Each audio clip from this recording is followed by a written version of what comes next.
Saludos amigos y amigas de Bonita Radio, aquí estamos desde Nueva York. Carmen Enita Acevedo, Rodrigo de Logoico, y esto es lo último a las 11 de la mañana, Carmen Enita. Miren, a la greña PR, sí, estoy un poquito greñada. El calor en Nueva York está brutal. Gracias por estar y por siempre estar compartiendo nuestros contenidos. Estamos en un Nueva York que está bien distinto, gente. Realmente el impacto, y hablando con mis amigos neoyorquinos, que son puertorriqueños, son New Yorkers, pero están aquí, el impacto de la pandemia dejó una ciudad de verdad bien distinta a la que nosotros conocíamos, que veníamos por lo menos, yo trato de venir cada 2 años a Nueva York por un sinnúmero de razones. Eche para que no se escucha. Que no se escucha, no me escucho. Vamos a ver, ¿me escuchan? Bueno, díganme si me escucho, porque es que no trajimos, bueno, pudimos haber conectado los micrófonos, pero como los micrófonos son de la calle, ¿me escuchan? Díganme si me escuchan, porque si no grito un poquito más, nada. Lo que quiero es decirles que sí, y hay una imagen que es bien icónica de Nueva York, me gusta siempre traerla, que es ese área del Grand Central, y siempre creo que es para mí, de las más emblemáticas de la ciudad de Nueva York. Y pues sí, en la ciudad está como siempre, mucha gente, mucho revolú, por decirlo como hablamos nosotros los puertorriqueños, pero tengo que decirles que sí, que es una ciudad distinta, que el impacto de la pandemia se siente todavía, el nivel de diversidad en la calle todavía existe, pero, aclaro, las políticas de Trump han impactado esta ciudad al punto que ya usted no ve la mucha gente que veía latinoamericana, sobre todo en la calle. Y eso todos me dicen que es parte de lo que ha ocurrido en esta ciudad, como ha ocurrido en todo Estados Unidos con relación a las políticas contra la inmigración y las personas con estatus migratorio no definido aquí en Estados Unidos. Pero ustedes saben que nosotros estamos aquí porque vamos a hacer una cobertura que Rodrigo ha empezado a hacerla de lo que va a ocurrir el próximo viernes, mañana, con relación a la pelea de Amanda. Así que eso yo voy a dejar que Rodrigo, sobre todo con preguntas que le tengo específicas con relación a lo que ha visto, a lo que ha pasado, y algo que me pareció interesante, y Rodrigo nos dirá, que tiene que ver con lo que ayer no dio cara Amanda Serrano con los periodistas que estaban esperando que ella saliera después de la conferencia de prensa, que fue una conferencia de prensa, digamos, programada, que estaba dada para que los medios participaran solo 5 minutos para todos los que estaban, y los periodistas, por lo menos los puertorriqueños, se quedaron esperando que Amanda Serrano saliera. Rodrigo, yo te pregunto, ¿qué se comentó entre los periodistas cuando esto ocurrió? Porque no es usual. Para darle el contexto, ayer fue una conferencia de prensa que fue televisada por Netflix y era en el teatro del Madison Square Garden, un espacio amplio, con una ¿Tienes imágenes? Tengo imágenes de Amanda acá, Uh-huh. que era televisado, era por Netflix, es donde que se está transmitiendo todo. Y después los periodistas tenemos, les voy a enseñar porque lo tengo aquí, tenemos esta cuestión y ese tiene un número y a mí me tocó el número 4, por ejemplo. Pues entonces habían 4 secciones y cada periodista tenía una sección asignada. Eso es una pulsera. Una pulsera. Para el español correcto de Bonita Radio. Una pulsera. Y cada peleadora, porque son todas mujeres, ajá, iban a estar rotando en cada uno de esos espacios. Y los periodistas íbamos a tener 5 o 6 minutos para hablar con ellos, con ellas. Entre todos. Yo pude hablar con Katie Taylor, que va el oponente de Amanda Serrano. Hablé con ella bastante. Esa entrevista la vamos a estar publicando mañana. Hoy.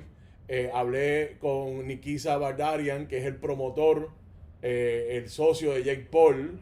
Y hablamos del crecimiento del boxeo femenino. Es este joven que está aquí. Hablamos del progreso femenino, del boxeo femenino y el interés de los auspiciadores. Claro. cómo ha cambiado la percepción del deporte femenino o el boxeo femenino en este caso. Y que eso sí que a mí me ha llamado poderosamente la atención porque es una estrategia de mercadeo totalmente distinta a lo que estamos acostumbradas a ver en términos del boxeo masculino. Exactamente. Hablé un momentito con Jake Paul, le pregunté si él creía que el pueblo Con el Puerto charro Rico- de Dorado, el charro, el ley 60, el depredador. Él es un gallo, pero un gallo de Ohio, que no se confunda a nadie, que él es de Ohio. El charro, no lo soporta. Ay, perdón. Entonces, hablamos con una boxeadora española que va a retar por el campeonato indiscutido de las 130 libras de Alicia Baumgartner. Ella se llama Jennifer Miranda y fue parte del elenco que trabajó en la serie La Casa de Papel. Pues ella es boxeadora y va a retar por ese campeonato indiscutido. Y hablamos específicamente de la importancia de su gestión, de su esfuerzo en el boxeo como una inspiración para niñas en España. Ella es española y dice De padre costarricense. de padre costarricense, y dice con todas las letras: yo no tenía un referente en esto, yo me estoy convirtiendo en ese referente, y para ella eso es bien importante. Hablamos de todo eso con esa boxeadora. Aquí entonces lo que pasó fue que Amanda Serrano no fue a esa parte de la conferencia de prensa a atendernos a nosotros de manera más íntima. Preguntas de los periodistas. A las preguntas de los periodistas. Me parece que lució muy mal el que no llegara. De hecho, en la entrevista con Nikisa Badarian, que yo le pedí y me la dio exclusiva, él dijo: no, yo lo iba a hacer con Amanda, pero lo hago contigo. Pues con Amanda no pudo haber sido porque Amanda nunca llegó. Y eso lució muy mal, me parece a mí, el que no haya llegado Amanda Serrano allá. Nosotros como periodistas los de Puerto Rico, que habemos un grupo de 5 o 6, Sí. Pues qué fallo que no llegara, y pues pudimos hablar con todas las demás que quisimos hablar, incluyendo a Katie Taylor, que atendió a todo el mundo. Katie Taylor yo creo que estuvo alrededor de 45 minutos en Hablando con todos los periodistas. hablando con todos los periodistas. Y ella es una persona bastante introvertida, de hecho. Katie Taylor, que es un esfuerzo para ella estar ahí, y lo estuvo. Hay una pregunta de Edgar Gómez. Saludos, Edgar. ¿Quién es el promotor de la pelea? Jake ha sido el promotor de las peleas previas con Katie Taylor. Jake Paul, Esa es la pregunta. El promotor es Most Valuable Promotions, que su frente, sus directores son Jake Paul y su socio Nikisa Badarian, que es el que les presenté ahora.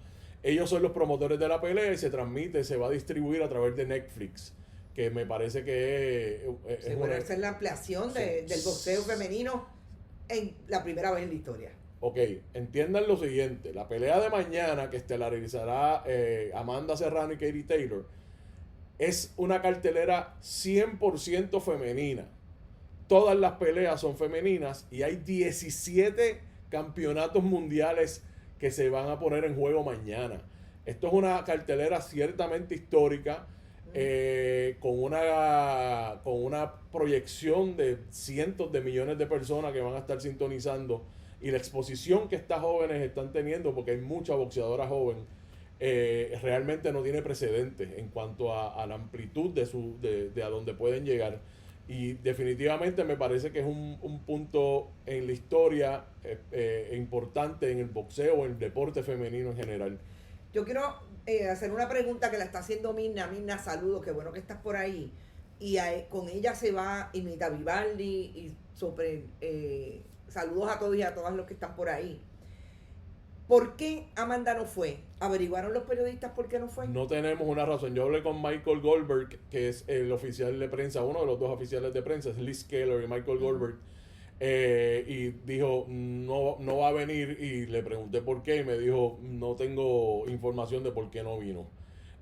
No tenemos información, al menos yo no recibí información de por qué ella no fue ayer. Eso es interesante, y yo voy a tirar esto solamente como espectadora, porque no soy periodista deportiva y no estoy en esa liga en términos de la información y cómo yo me comporto como periodista. Pero lo que yo he visto de Amanda en esta pelea versus lo que ocurrió en la otra pelea, que todo el mundo pues tiene su opinión sobre qué pasó, cómo fue que incluso suspendieron una pelea por Amanda haber tenido un problema con el cabello, etcétera. Yo creo que Amanda esta vez está cuidando mucho la exposición que tiene pública con relación a su trabajo. porque volvemos, para nosotros es un deporte y la gente se entretiene con él, para ellos es un trabajo y para ellas es un trabajo. Me parece que Amanda también tiene un asunto que no deja de salpicar el género, y es la exigencia de la gente, sobre todo de esa comunidad de hombres que atiende el boxeo, desde el punto de vista de que, no, los machos salen y hablan y se dan y se empujan. Eso no es necesariamente lo que nosotros estamos viendo aquí. Si eso es posible, Amanda no necesariamente está lista para hablar con los periodistas antes de la pelea. Y esta pelea va a ser importante para ella, independientemente de su trabajo, de lo que gane o lo que no gane. Amanda Serrano es lo que otra gente de la diáspora siempre ha querido hacer, representar a Puerto Rico como la representa Yasmín Camacho Queens, etcétera, etcétera. Yo creo que hay algo de eso. Si yo estuviera al lado de allá, estuviera encima de alguien que me dijera por qué Amanda no fue. De hecho, le preguntaría, si gana o pierde mañana por la noche, ¿por qué no fuiste a hablar con los periodistas? O trataría de buscar la información. Yo creo que eso es una pregunta válida y me parece que había que contestarle a ustedes si en efecto se hizo la gestión, pero hasta el momento parece que no hay nadie que diga por qué Amanda no fue. No hubo información, no hubo ni rumores. De hecho, el plan era que ella fuera, y así Nicky Sabadaria no los dejó saber.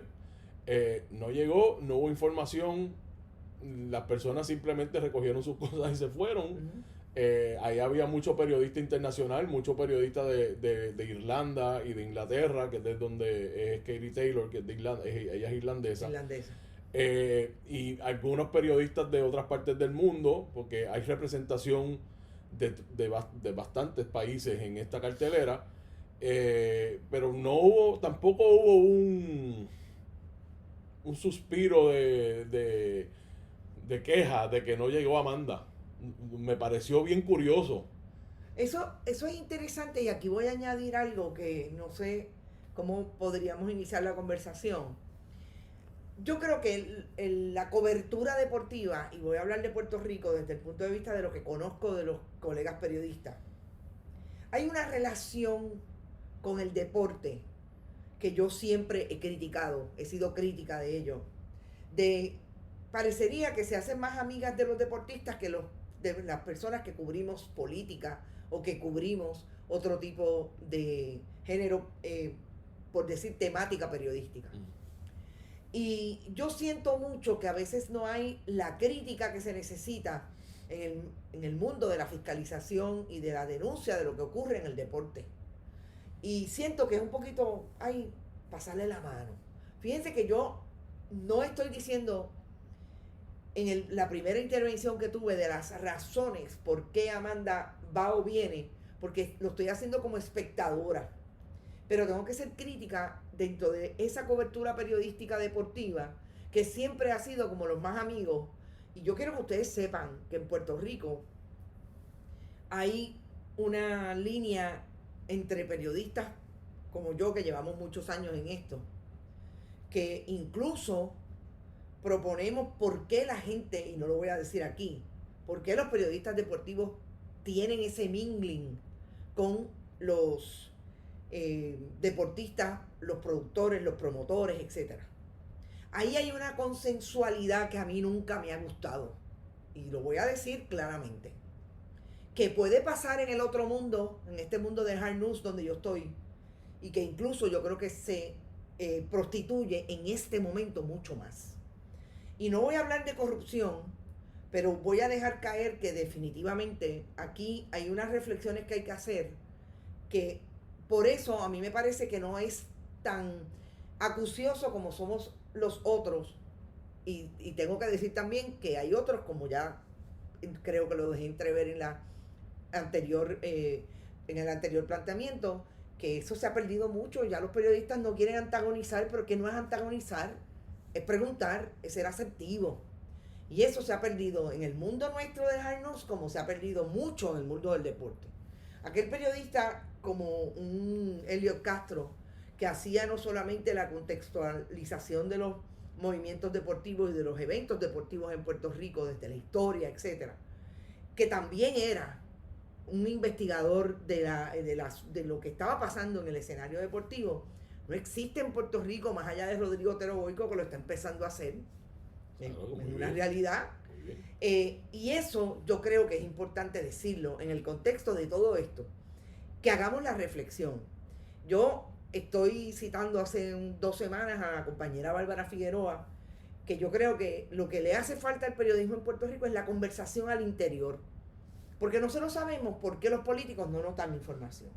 Nosotros sabemos por qué el gobierno de Jennifer González no nos da información. Y eso lo tenemos que asumir para al interior del gremio establecer, y este es el mejor mes para hablar sobre eso, ¿qué vamos a hacer nosotros para que eso cambie? Porque la actitud del periodista tiene que cambiar. La complacencia, la conformidad, el no querer que sacar de quicio y que el entrevistado se siente incómodo. Yo no vine al periodismo a hacer lo que digan los entrevistados. Yo vine a hacer lo que me exige el país, que le haga las preguntas que ellos no pueden hacer. Si en eso aquel se molesta, lo lamento, porque si no quiere hablar con nadie, que se encierre en un cuarto o busque un trabajo que no tenga que entender la opinión pública. Pero me parece que por ahí van los tiros y quería añadir eso a la conversación. Me parece acertado y la verdad es que para que ustedes, yo lo digo en mi programa, estas experiencias con Carmen Enid ciertamente son de educación en cuanto a la profesión, claro, porque claro. uno no habla, no se habla de eso Sí, con no. regularidad. Sí, Y definitivamente nos merecemos tanto la afición como los periodistas. ¿Por qué Amanda no quiso ir a la conferencia de prensa? Oye, claro.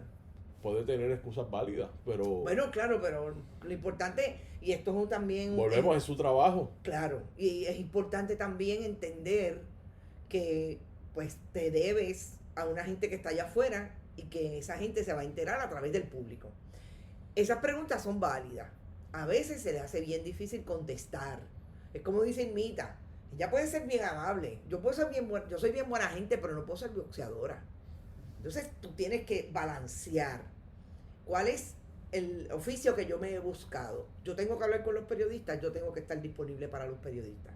5 minutos entre 4 personas, gente, era minuto cada uno. Éramos más de 4. Era- Pero sí, más. era tiempo bien limitado. No obstante, yo creo que yo recogí contenido suficiente. Claro, Carmen lo vio claro. o sea, había oportunidad de hablar con ellos. Sí, sí. Y yo tengo unas preguntas bien específicas, Amanda, que le quiero hacer en cuanto a esto. No las adelante. No las voy a adelantar. Para nada. O sea, Porque nos están escuchando y ustedes saben lo que pasa. Lo único que le puedo decir es que yo le hice una entrevista a ella el año pasado. Yo Ajá. quiero hacerle traerle esa entrevista a este contexto. Una de las cosas es que a mí me parece que Amanda, con esta trilogía de Katie Taylor, les recuerdo que las primeras 2 peleas las perdió Amanda Serrano de manera bien cerrada. Y esta pelea es curiosa que se esté dando porque Katie Taylor va a pelear una tercera vez con alguien que ya le ganó 2 veces. Claro. O sea que ¿cómo se llama? El entusiasmo de una pelea de desempate no existe. Porque como Claro. quiera está 2-1. O sea, aunque gane Amanda, está 2-1. En Estaría ese 2-1, sentido. claro. Pero hay unos atractivos económicos. Katie Taylor nos dijo claramente, con todas las letras, en la oportunidad de estar en el evento más grande, estelarizar el evento de boxeo femenino más grande en la historia, yo no puedo, es suficiente motivación para mí.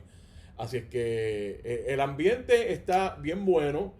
La ciudad en el área del Madison Square Garden está pintada de la pelea de Amanda Serrano y Katie Taylor. Yo tengo que, en cuanto a la ciudad, Carmen Enid, yo tengo que estar de acuerdo contigo que yo he visto un deterioro en esta ciudad de la última vez que vine. Y ciertamente hay muchas personas viviendo en la calle. Hay una tensión particular que se siente cuando uno está caminando allí. Sin embargo, sigue siendo una ciudad con mucho que ofrecer. Hay hay una particularidad que tiene la ciudad de Nueva York que yo creo que es exclusiva. Es el ambiente, es lo que ofrece, es la historia que tiene. Diversidad. Y la diversidad que hay en esta ciudad. Realmente para mí ha sido una gran experiencia. Y combinarlo con lo que ustedes saben que a mí me gusta esto del boxeo y el deporte.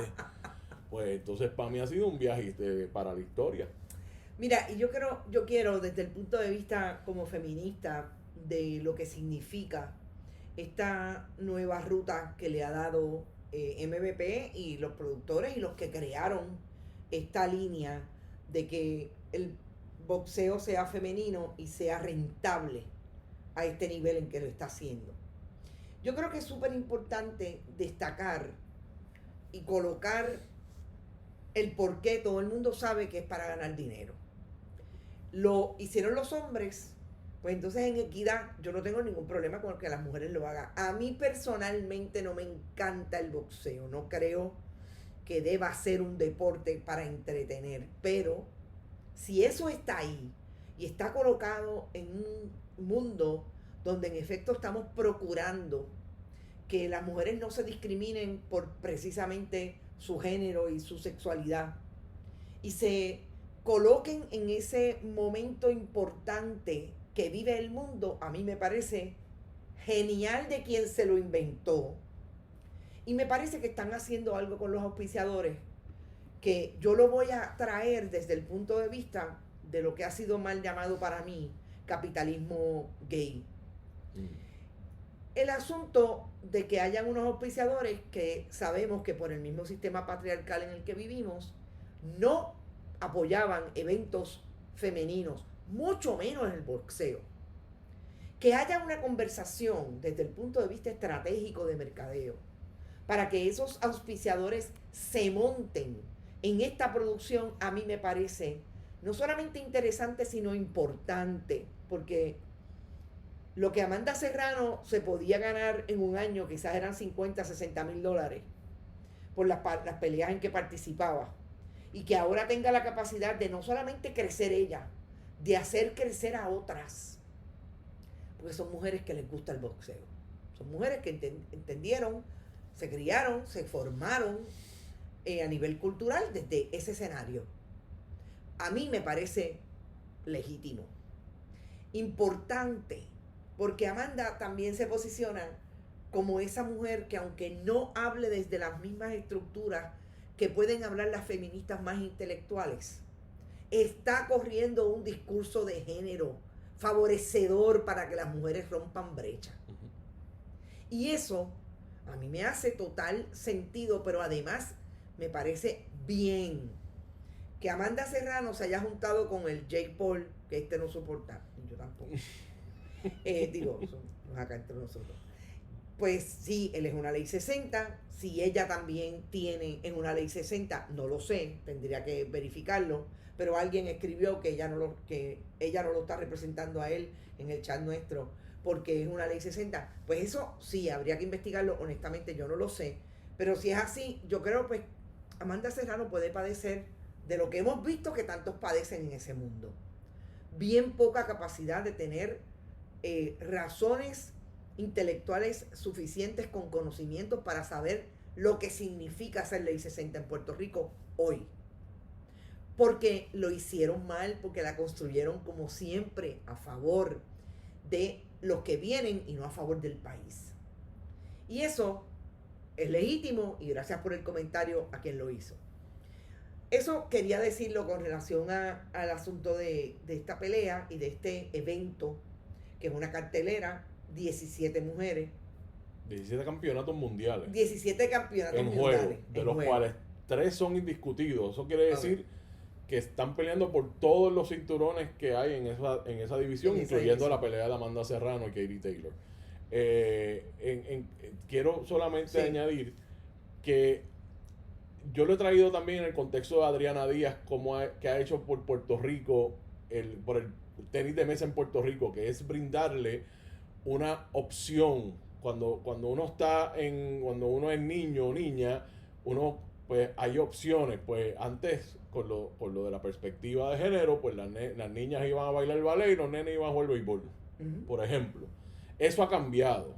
Ahora, dentro de ese cambio, que una niña pueda pensar, aspirar a ser boxeadora, eso no existía hasta hace relativamente poco, y eso es lo que está pasando con Amanda Serrano y estas mujeres que están han entrado al boxeo rentado y de la amplitud que tienen de visibilización. Lo mismo lo he traído con Adriana Díaz, que el legado más grande de Adriana no va a ser sus medallas, sus victorias, sus campeonatos. Eso sí es bien importante, pero el legado de ella es que hoy el tenis de mesa en Puerto Rico es una opción, es una oportunidad, es algo que tú puedes aspirar desde muy joven. Cuando en mi época, por ejemplo, el tenis de mesa se reducía a jugar en su casa. Si alguien tenía una mesa de ping-pong, uno jugaba ping-pong para distraerse. Pues a mí no me pasó por la mente jamás que yo podía ir a unos Juegos Olímpicos a jugar tenis de mesa. En Puerto Rico no había esa cultura de tenis de mesa. Hoy sí la hay. Lo mismo con el deporte femenino, y además que la cara de eso sea una mujer como Adriana Díaz. De Utuado, Puerto Rico, de la montaña. Y le gana a las chinas, que son las más caracachimbas. Eso me encanta. Las chinas están bien duras, ¿sabes? Es unas jugadoras increíbles. De las mejores 10 jugadoras del mundo, 6 son chinas. Exacto, y de la 1 a la 5 son chinas. Pasa una y entonces está la otra. Exacto. Sí. Pasa una ucraniana y volvemos a la china. No, son todas asiáticas. Hay una solamente que no es asiática. Es cierto. De hecho, Adriana fue una que estuvo en las mejores 10 que no era asiática, una de 2. Pero nada, aquí estamos en Nueva York, voy a estar cubriendo esa pelea. Hoy voy a publicar el contenido que recogimos en los últimos 2 días. Y dicho sea de paso, Cristal Rosado ganó su combate antes de ayer, que fue dentro del área de los entrenamientos públicos. Y Elise Soto, una boxeadora también de Nueva York, puertorriqueña de Nueva York, que es... Su promotora es Amanda Serrano. O sea, el segundo sombrero, el otro sombrero que tiene Amanda Serrano en el boxeo. Aquí estamos cubriendo este evento. Ahora Carmen Enid quiere decirles algo de Puerto Rico. Yo quiero hablar de Puerto Rico, pero antes, que no lo hice, y todavía es importante, no solamente hablar con ustedes, sino que también decirles que si pueden donar a través de esta herramienta, saben que siempre lo pueden hacer a través del chat, y si no en las demás herramientas. Gracias Miriam Mubarak, gracias por tu aportación, gracias por eso. Javier González está por ahí. Javier, cuando quieras te haces presente que los puertorriqueños llegaron, así que los puertorriqueños de la isla, del archipiélago. Gente, ustedes están hablando y Edgar me pregunta que quiere saber lo que yo opino, cuál es mi posición con relación a lo que la gobernadora acaba de decir, y el sal de energía, sobre todo Mary Carmen Zapata, la directora ejecutiva de la Autoridad de Energía Eléctrica, cuando establece que las personas que tienen placas solares van a pagar también el alza que se avecina de un 42%, porque ellos todavía pierden la Autoridad de Energía Eléctrica.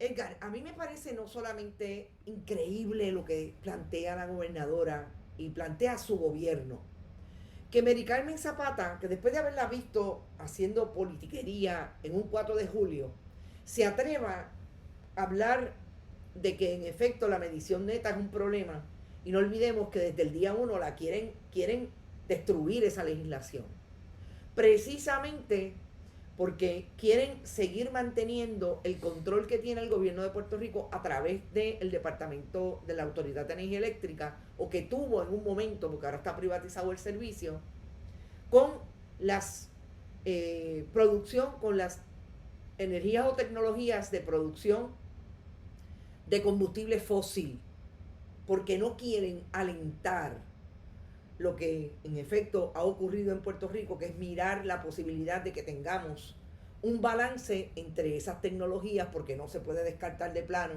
las fósiles, pero que sí haya una transición, como procuró supuestamente esa reforma energética, de que al 2050 tuviéramos mayor capacidad de energías renovables.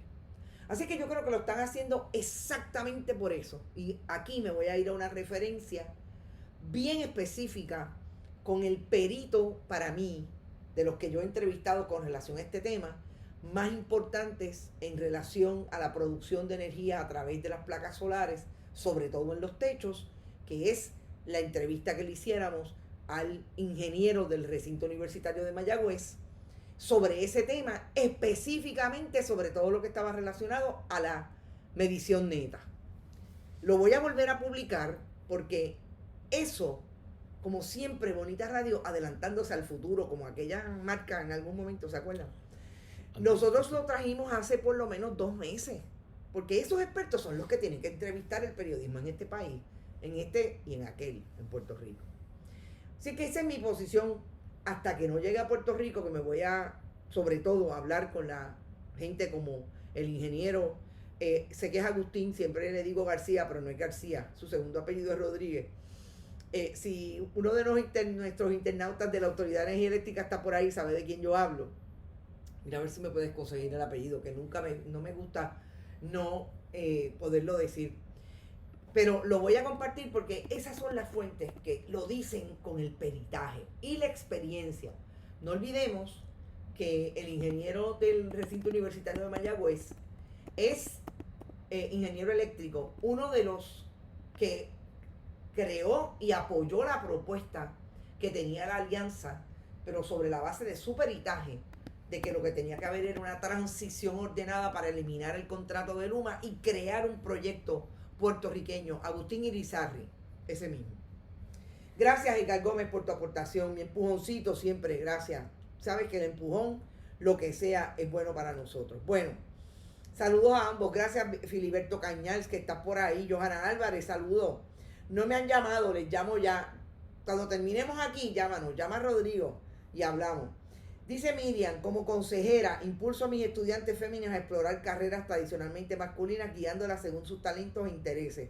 Romper estereotipos también es orientación profesional. Exactamente. Y gracias por eso, Miriam. Miriam, tenemos que hablar cuando llegue a Puerto Rico, nos comunicamos. Bueno, yo quiero hablar de un solo tema. Porque ustedes saben que yo soy periodista de que me gusta que sean los documentos los que hablen y desmientan a los políticos. Y nosotros hemos hablado desde el día 1 de marzo, cuando la gobernadora dijo que en aquella conferencia de prensa donde estaba Francisco Domenech y el zar de energía, Josué Colón, que supuestamente había llegado a un acuerdo con la gerencia de Genera Puerto Rico, en este caso Wes Edens, el presidente, para darle 110 millones de dólares que podrían suponer un ahorro o que iban a suponer. Ella no supuso nada. Ella lo concretizó, ella lo afirmó. Un ahorro de 860 millones de dólares porque el contrato tiene unos criterios de darle bonificaciones por diferentes asuntos, entre otros los ahorros en términos de la compra de combustible, y que eso iba a suponer que se iban a ahorrar 860 millones versus los 110 millones de dólares que iban a dar a Genera a través de 10 años. Y que por eso iba a haber, ella nunca lo quiso admitir, pero finalmente el negociador de energía lo tuvo que establecer, que iba a haber un aumento para pagar esos 110 millones de dólares. Un aumento que se dio. La gobernadora el 2 de marzo, en aquella conferencia de prensa, fue, wow, súper contenta. Cuando le cuestionaron por qué Genera no estaba en esa conferencia de prensa, la gobernadora dijo que nadie iba a estar contento porque iban a perder 860 millones. Hay un detalle bien importante. La gobernadora fundamentó aquella conferencia de prensa en que había un informe de un consultor que bastante millones de dólares que se les da a través de los contratos con el gobierno de Puerto Rico, FTI Consulting, que estableció que en efecto los 110 millones se daban y se podían utilizar según su análisis. Entre esos 6 criterios, la negativa a las bonificaciones establecido en un documento para entonces poder entregarle los 110 millones a Genera. Cuando se habla de 110 millones a Genera recibe ese dinero o lo recibiría mensualmente en momentos en que New Fortress, su matriz, está en quiebra. Y al día de hoy no ha podido salir de la quiebra. Así es que Wes Edens no iba a ir a una conferencia de prensa a decirle a los puertorriqueños los cogimos de pensuaco. Por eso no fue a la conferencia de prensa. Y a la única que le tocó la responsabilidad como gobernadora de decirle al país si era o no era un ahorro justificado con aquel informe fue a la gobernadora de Puerto Rico, Jennifer González Colón. Pero a mí me encanta que esté Josué Colón en esa conferencia de prensa y Francisco Domenech, porque Josué Colón se las canta y algunos se los creen, o algunos convenientemente le creen que es el más defensor de la Autoridad de Energía Eléctrica. Y en esto fue tan capaz de mentirle a los puertorriqueños y a las personas que residen en Puerto Rico y han hecho de ese país su patria, como Francisco Domenech, como la gobernadora de Puerto Rico, de mentirle, porque el documento que nunca mostraron para decir, miren, no lo digo yo, lo dice fulano, consultor que le pagamos tantos millones de dólares, nunca lo quisieron presentar. Y como nunca lo quisieron presentar, el instituto, en este caso, que tuvo que recurrir al tribunal, podemos mostrar el documento porque y si él hace zoom en ese documento, está claramente establecido lo que dice el informe. En ese informe, que no fue público porque el gobierno decidió que no se lo iba a entregar a nadie, el negociado de energía, de 16 páginas. Y si podemos ir al principio, donde establece que es un informe, y quiero ir al principio porque fíjense lo que dice el informe, la parte roja a la izquierda, Esto. Ahí, sí. Ese informe dice privado, confidencial, entre contratista y cliente. Pero ¿y esta gente que se creen que con los fondos públicos se puede traquetear y hacerlo a escondidas del pueblo? Pero si los chavos no son de FTI ni son de la gobernadora, los chavos son del país. En ese informe, en la primera página, 16 páginas, dice en un disclaimer abajo, recordemos, y déjenme decirle antes, el que recurrió, por lo cual tenemos hoy acceso a este informe, es precisamente el Instituto de Competitividad y Sostenibilidad Económica, ICSE, que recurrió al tribunal cuando lo pidió y el negociador de energía, como a los periodistas, se lo negó. Y bajo la ley de transparencia el tribunal determinó que lo tenían que entregar y lo entregaron. ¿Y qué dice ese informe? En la página 16 del disclaimer, la página 1, perdón. Basado en datos financieros y de otro tipo proporcionados por Genera PR y la Autoridad para las Alianzas Público-Privadas, se han tenido que hacer ciertas suposiciones para proporcionar las observaciones aquí contenidas, debido a la forma en que se proporcionaron los datos. En consecuencia, FTI no puede expresar una opinión o cualquiera otra de forma de garantía y no asume ninguna responsabilidad por la exactitud o integridad de la información y las observaciones asociadas incluidas en este documento.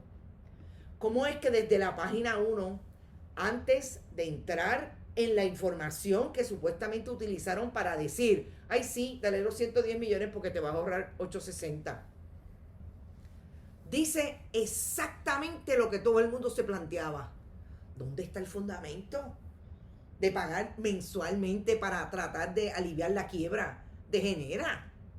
Y no fue porque nosotros nos lo inventamos o los comunistas de otros medios independientes, no. ¿Saben cómo nos enteramos?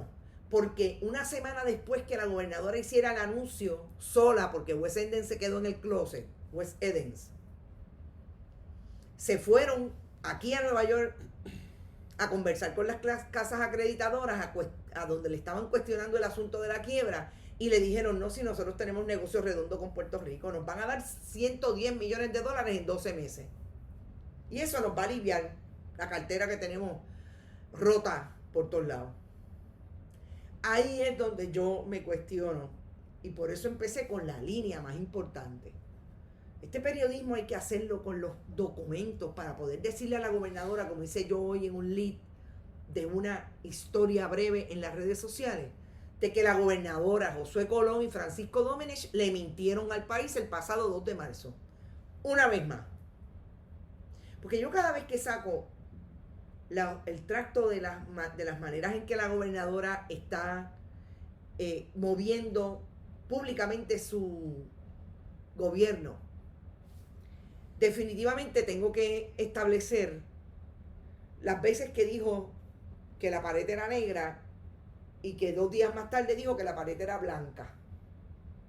Las veces que dijo que no quería el contrato de Luma, pero lo apoyó desde el 2010, la privatización, pero la apoyó desde el 2018. Las veces que dijo que el contrato de Luma era malo, que lo único que había que hacer era fiscalizarlo, pero después cambió y dijo que el problema era que Pierluisi no lo fiscalizaba su gobierno del 2021 al 2024, y en el 2024, 2023, 2024, cuando quería correr contra Pierluisi, dijo que iba a sacar a Luma. El problema que tiene la gobernadora es que nosotros no nos estamos inventando nada. Ella nos da la noticia todos los días.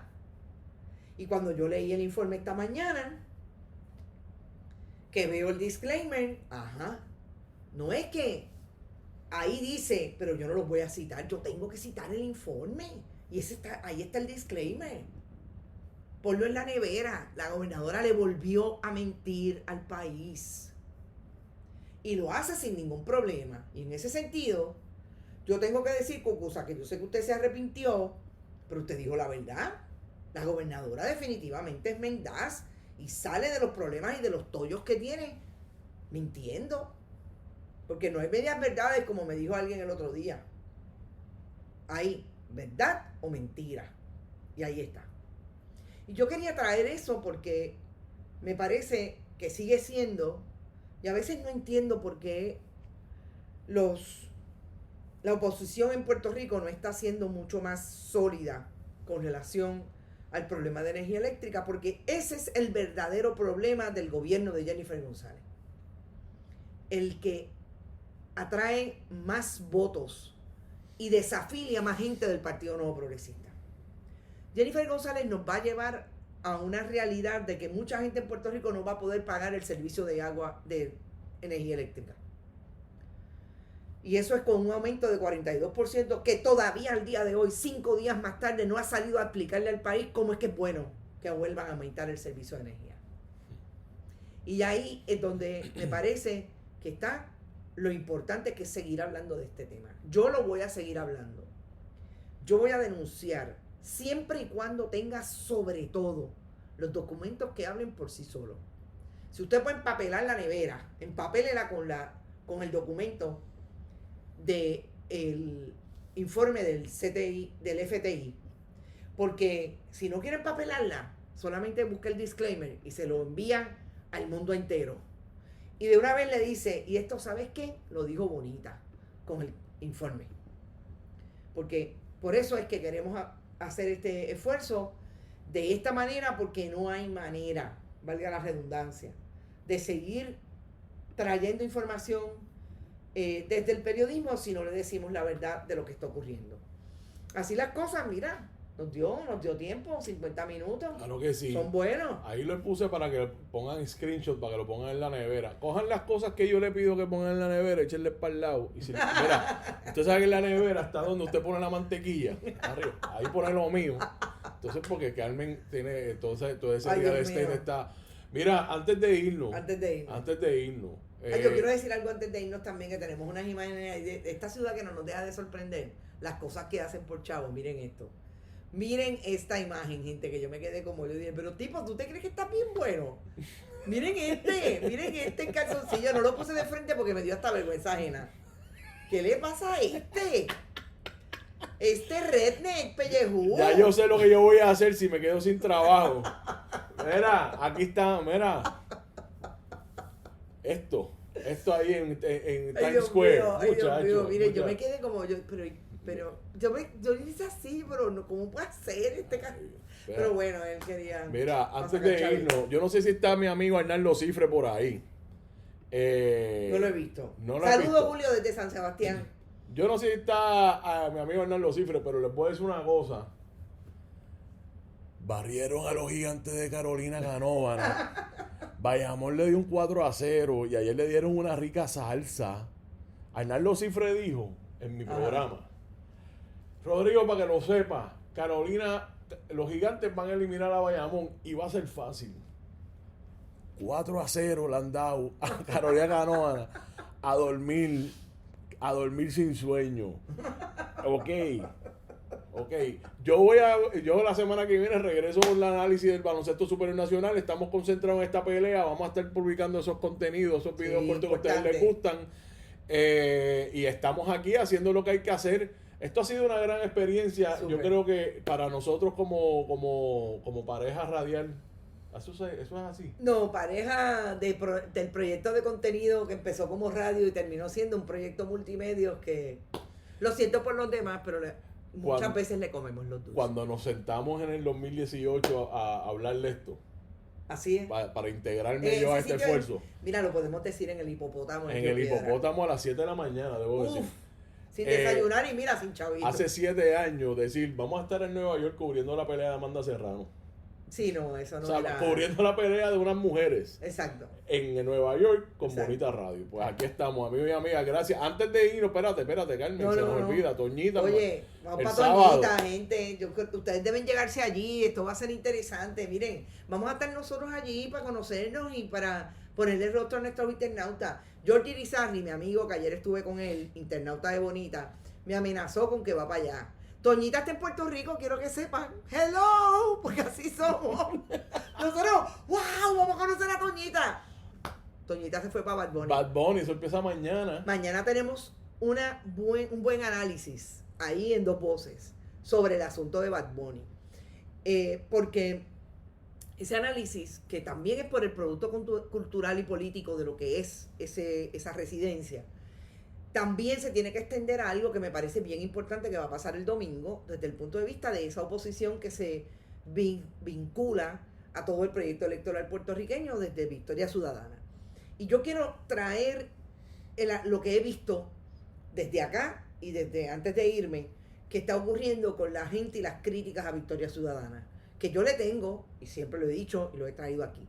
Pero yo creo que con relación a lo que está pasando en Puerto Rico, bajo el contexto de Bad Bunny y su residencia, va a ser importante ese análisis.